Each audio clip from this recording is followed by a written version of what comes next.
26 വർഷത്തെ വിശ്വാസം, ലക്ഷക്കണക്കിന് സന്തോഷകരമായ ദാമ്പത്യങ്ങൾ. കല്യാണം എന്നാൽ കേരള മാട്രിമോണി തന്നെ.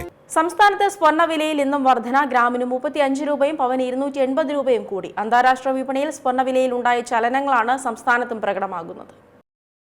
സംസ്ഥാനത്തെ സ്വർണ്ണവിലയിൽ നിന്നും വർധനവ് രേഖപ്പെടുത്തിയിരിക്കുകയാണ്. ഗ്രാമിന് 35 രൂപ കൂടി 13,275 രൂപയും പവന് 280 രൂപ കൂടി 1,06,200 രൂപയുമായി. ഇന്നലെ ഉച്ചയ്ക്ക് ശേഷം പവന് 880 രൂപ വർദ്ധിച്ചിരുന്നു. 18 കാരറ്റ് സ്വർണം ഗ്രാമിന് 25 രൂപ കൂടി 10,910 രൂപയും 14 കാരറ്റ് സ്വർണം ഗ്രാമിന് 25 രൂപ കൂടി 8,500 രൂപയുമായി. 9 കാരറ്റ് സ്വർണം ഗ്രാമിന് 15 രൂപ കൂടി 5,480 രൂപയിലെത്തിയിട്ടുണ്ട്. വെള്ളിവില ഗ്രാമിന് 240 രൂപയിലാണ് വ്യാപാരം പുരോഗമിക്കുന്നത്. അന്താരാഷ്ട്ര വിപണിയിലുണ്ടായ ചലനങ്ങളാണ് സംസ്ഥാനത്തെ സ്വർണ്ണവിലയിലും പ്രതിഫലിച്ചത്.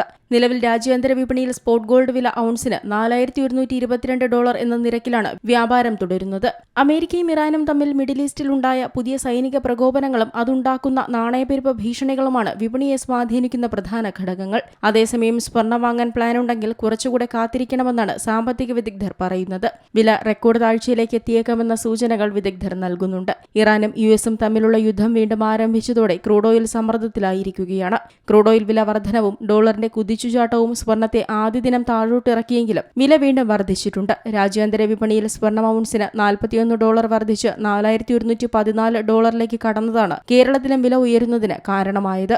US ഡോളറിന്റെ മൂല്യത്തിൽ ഇടിവ് സംഭവിച്ചതും പശ്ചിമേഷ്യയിലെ സംഘർഷങ്ങളും കാരണം സുരക്ഷിത നിക്ഷേപം എന്ന നിലയിൽ സ്വർണ്ണത്തിന്റെ ആവശ്യകത വർദ്ധിച്ചതാണ് വില വർധനവിന് കാരണമായത്. എന്നാൽ ക്രൂഡ് ഓയിൽ വില ഉയരുന്നത് പണപ്പെരുപ്പ ആശങ്കകൾ വർദ്ധിപ്പിക്കുന്നുണ്ട്. ഇത് US കേന്ദ്ര ബാങ്കായ ഫെഡറൽ റിസർവിന്റെ അടിസ്ഥാന പലിശ നിരക്ക് ഉയർത്താൻ പ്രേരിപ്പിച്ചേക്കും. ഇങ്ങനെ സംഭവിച്ചാൽ സ്വർണ്ണവില താഴോട്ടിറങ്ങും. അതിനാൽ തന്നെ വരും ദിവസങ്ങളിലും ആഗോള രാഷ്ട്രീയ സാഹചര്യങ്ങൾ സ്വർണ്ണവില നിർണ്ണയിക്കുന്നതിൽ നിർണായകമാകും. അതേസമയം ഇന്നൊരു പവൻ സ്വർണ്ണം ആഭരണമായി വാങ്ങണമെങ്കിൽ ഇന്നത്തെ വിലയ്ക്കൊപ്പം ഏറ്റവും കുറഞ്ഞത് 5% പണിക്കൂലി, സ്വർണ്ണത്തിനും പണിക്കൂലിക്കും 3% നികുതി, 45 രൂപ ഹോൾമാർക്ക് ചാർജ്, അതിന് 18% നികുതി എന്നിവയും ചേർത്ത് 1,15,015 രൂപയെങ്കിലും നൽകേണ്ടി വരും. എന്നാൽ ആഭരണങ്ങളുടെ ഡിസൈൻ അനുസരിച്ച് പണിക്കൂലിയിലും വ്യത്യാസമുണ്ടാകും. Business desk, Zee Malayalam news.